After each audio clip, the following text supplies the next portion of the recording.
पक्षाने केलेल्या लढ्याला यश आलं त्याबद्दल खरंच मी सर्वांचेच आभारी आहे. आम्ही तुझे आभारी आहोत. भाग आहे तो आमचा. गावाच्या एकतेने हो. आई गावदेवीच्या कृपेने हो. छत्रपती शिवाजी महाराज, भारत माता, महामानव बाबासाहेब आंबेडकर या सगळ्यांच्या आशीर्वादाने आज आपण इथपर्यंत या यशस्वी लढ्याला आपण पोहोचलो आहोत.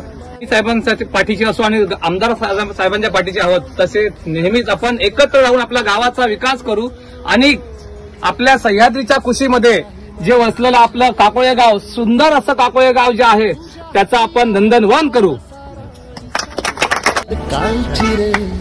आपला माणूस, आपला आमदार गायकवाड यांचा